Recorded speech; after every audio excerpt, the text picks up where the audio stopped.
বাংলায় আইন শৃঙ্খলা ভেঙে পড়েছে দীর্ঘদিন ধরে অভিযোগ করছিলেন বিরোধীরা। এমনকি বিচারপতি থাকাকালীন সন্দেশখালিতে ইডির উপর হামলার পরই অভিজিৎ গঙ্গোপাধ্যায় তিনি দাবি করেছিলেন রাজ্যপাল কেন ঘোষণা করছেন না যে বাংলায় আইন শৃঙ্খলা ভেঙে পড়েছে।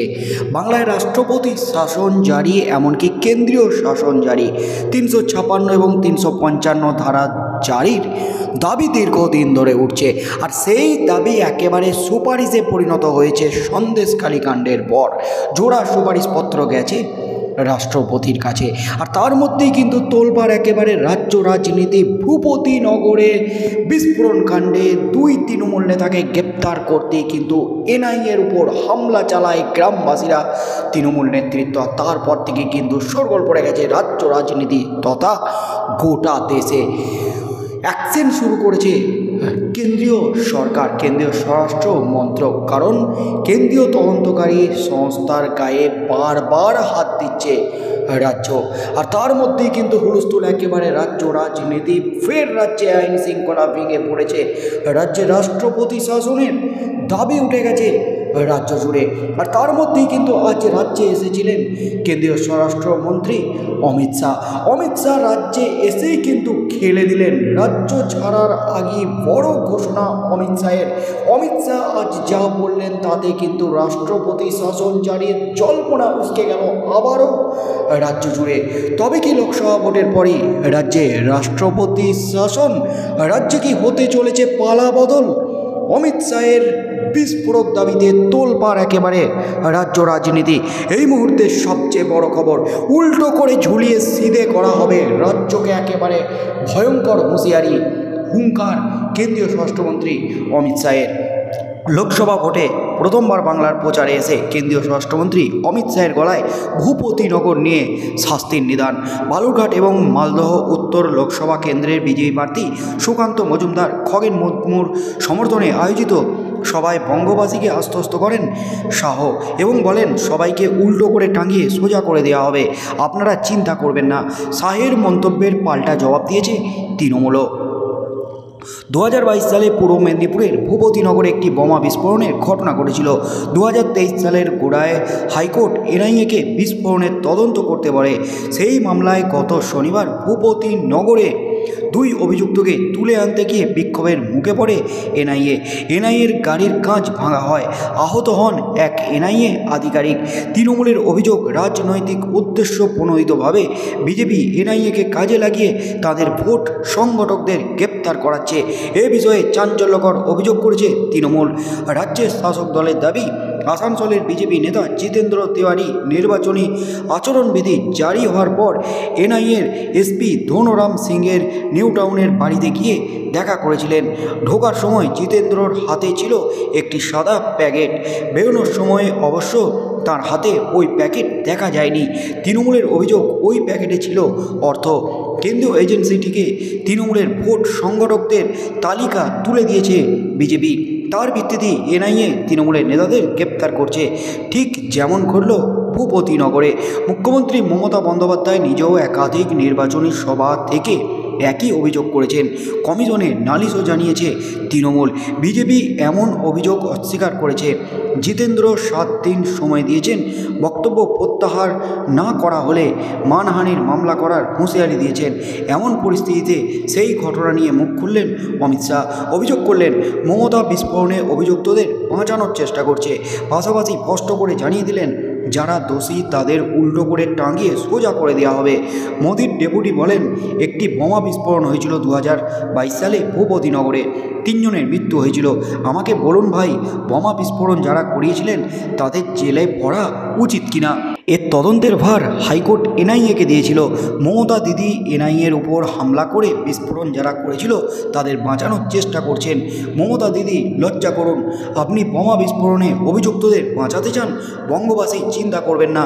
হাইকোর্ট এনআইএ তদন্তের নির্দেশ দিয়েছে, সবাইকে উল্টো করে ঝুলিয়ে সোজা করে দেওয়া হবে, আপনারা চিন্তা করবেন না। শাহের মন্তব্যের পাল্টা জবাব দিয়েছে তৃণমূল। মুখপাত্র তথা রাজ্য সম্পাদক কুণাল ঘোষের দাবি, বাংলায় বিজেপি বলে কিছু নেই, তাই তৃণমূলকে তৃণমূলকে লড়তে হচ্ছে ইডি, এনআইএ, সিবিআই কেন্দ্রীয় এজেন্সিগুলির বিরুদ্ধে। তিনি বলেন, নির্বাচনী আচরণবিধি জারি হওয়ার পরে বিজেপি নেতা জিতেন্দ্র তেওয়ারি প্যাকেট হাতে এনআইএ এসপি ধনোরাম সিংয়ের বাড়িতে দেখা করতে গিয়েছিলেন কিনা সেই প্রশ্নের উত্তর দিন অমিত শাহ। তৃণমূলের কাকে গ্রেপ্তার করতে হবে সেই তালিকা এনআইএকে তুলে দেওয়া হয়েছে বলে আমাদের অভিযোগ। শুনেছি ধনোরাম সিংকে দিল্লিতে ডেকে পাঠানো হয়েছে, তার জায়গায় অন্য কেউ দায়িত্ব নিয়েছেন, কিন্তু পদক্ষেপ যাই এসবে হবে না। শাহ বুধবার সন্দেশখালী নিয়েও আক্রমণ করেছেন। তিনি মুখ্যমন্ত্রীর উদ্দেশ্যে বলেন, সন্দেশখালীর ঘটনা নিয়েও আপনি রাজনীতি করছেন, আপনার নাকের ডগায় এত বছর ধরে এই কাজ চলছে। হাইকোর্ট নির্দেশ দেওয়ার পর অপরাধী আত্মসমর্পণ করেছে। এরপরে তিনি এমনটাও বলেন যে তৃণমূলকে জেতানোর মানে হলো সন্দেশখালীর মতো ঘটনা হওয়ার ছাড়পত্র দেওয়া, তাদের শাস্তি দেওয়ার ভোট। আপনারা এত জোরে বোতাম টিপবেন যাতে বালুরঘাটে বোতাম টিপলে কলকাতার কারেন্টের শক লাগে মুখ্যমন্ত্রীর। তার মধ্যেই কিন্তু রাজ্যে আইন শৃঙ্খলা ভেঙে পড়েছে, এমনই কিন্তু অভিযোগ এবার উঠে আসছে এবং অমিত শাহের মুখেও কিন্তু এই দাবি। বালুরঘাটের জনসভা থেকে মমতা বন্দ্যোপাধ্যায়কে নিশানা করে কেন্দ্রীয় স্বরাষ্ট্রমন্ত্রী তথা বিজেপি নেতা অমিত শাহ একেবারে তুলোধনা করলেন রাজ্য সরকারকে। তাঁর অভিযোগ, বাংলায় আইন শৃঙ্খলা পুরোপুরি ভেঙে পড়েছে। তিনি রাজ্যের অনুপ্রবেশ নিয়েও রাজ্য সরকারকে নিশানা করেছেন। তিনি বলেন, মমতা বন্দ্যোপাধ্যায় কখনোই অনুপ্রবেশ বন্ধ করবে না। অনুপ্রবেশকারীরাই মমতা বন্দ্যোপাধ্যায়ের ভোট ব্যাংক। ভোট প্রচারে ভাষণ দিতে গিয়ে অমিত শাহ রাজ্যের বেহাল দশার জন্য পূর্বতন সিপিএম সরকারকেও নিশানা করেছেন। এদিন অমিত শাহ আরও বলেন, একটা সময় বাংলার তাঁতের শাড়ি, মুগার সিল্ক শাড়ি বিখ্যাত ছিল। এই জাতীয় শিল্পগুলিকে আবারও তুলে ধরতে হবে। বাংলার একটা সময় সোনার বাংলা ছিল, কিন্তু মমতা বন্দ্যোপাধ্যায় বাংলাকে বোমার শব্দে ভরে দিয়েছেন। তিনি আরও বলেন, বাংলার মানুষ মমতা বন্দ্যোপাধ্যায়ের অপশাসনের জন্য বিরক্ত, তাই লোকসভা নির্বাচনে 30-এর উপর আসন বাংলা থেকে চাই। তাতে নরেন্দ্র মোদী 400-র বেশি আসন পেয়ে দিল্লিতে ক্ষমতা দখল করবেন, আবারও প্রধানমন্ত্রী হবেন। তিনি আরও বলেন, লোকসভা ভোটে বাংলা থেকে 30 পেলেই মমতা সরকারকে ছুঁড়ে ফেলে দেওয়া যাবে। অমিত শাহ এদিন ভোট প্রচারে সিএ এনআরসির প্রসঙ্গ না তুলেই অনুপ্রবেশকারীদের নিশানা করেন। তিনি বলেন, অসমে বিজেপি সরকার অনুপ্রবেশকারীদের রুখে দিয়েছে, কিন্তু বাংলায় অনুপ্রবেশকারীদের রাজ চলছে। মমতা বন্দ্যোপাধ্যায় অনুপ্রবেশকারীদের আটকাবে না, কারণ এই অনুপ্রবেশকারী মমতা বন্দ্যোপাধ্যায়ের ভোট ব্যাংক। তিনি আরও বলেন, সিএ নিয়ে মমতা রাজ্যের মানুষকে বিভ্রান্ত করছেন। তিনি আরও বলেন, সিএতে নাগরিকত্বের জন্য আবেদন করলে কোনো মানুষের বিরুদ্ধে আইনত ব্যবস্থা নেওয়া হবে না। তিনি আরও বলেন, মমতা বন্দ্যোপাধ্যায় না চাইলেও হিন্দু, বৌদ্ধ, শিখ শরণার্থীদের নাগরিকত্ব দেওয়া হবে। তার মধ্যেই কিন্তু একেবারে তোলপাড় রাজ্য রাজনীতি। একেবারে খোদ এবার কেন্দ্রীয় স্বরাষ্ট্রমন্ত্রীর মুখে বাংলায় আইন শৃঙ্খলা ভেঙে পড়েছে এই দাবি। আর যে দাবিটা দীর্ঘদিন ধরে উঠছে, রাষ্ট্রপতি শাসন জারি করা হোক, এই দাবিতে কিন্তু এতদিন ধরে আমল দেননি খোদ অমিত শাহ। কারণ বাংলায় একটা নির্বাচিত সরকার, যারা বিপুল সংখ্যাগরিষ্ঠতা নিয়ে ভোটে জিতেছে, সেই সরকারকে এভাবে রাষ্ট্রপতি শাসন জারি করে ফেলে দেওয়া যায় না। আগে কিন্তু একাধিকবার দাবি করেছেন অমিত শাহ। তবে রাজ্যে এই মুহূর্তে যে সমস্ত পরিস্থিতি, যে সমস্ত ঘটনা ঘটেছে, তাতে কিন্তু তিনিও যে বিচলিত, তিনিও যে রাষ্ট্রপতি শাসন, কেন্দ্রীয় শাসন 355 এবং 356 দ্বারা জারির একটা ইঙ্গিত দিয়ে দিলেন। এবং রাজ্যে যদি বিজেপি 30-এর বেশি ভোট পায়, 30টি আসন যদি পায়, তাহলে মমতা সরকারকে লোকসভা ভোটের আগেই যে ছুঁড়ে ফেলে দেওয়া হবে, এমনই কিন্তু ঘোষণা করে দিয়েছেন অমিত শাহ। অর্থাৎ লোকসভা ভোটের ফলাফলের উপরই কিন্তু নির্ভর করছে এই রাজ্য সরকারের ভবিষ্যৎ, এমনই কিন্তু বড় ঘোষণা করে দিলেন অমিত শাহ। আগামী দিনে লোকসভা ভোটে কী হতে চলেছে রাজ্যের নীতিতে, অমিত শাহ রাজ্য ছাড়ার আগেই কিন্তু বড় সড় হুঙ্কার ছেড়ে গেলেন, উল্টো করে টাঙিয়ে সোজা করে দেওয়া হবে, এমনই কিন্তু বিস্ফোরক দাবি অমিত শাহের।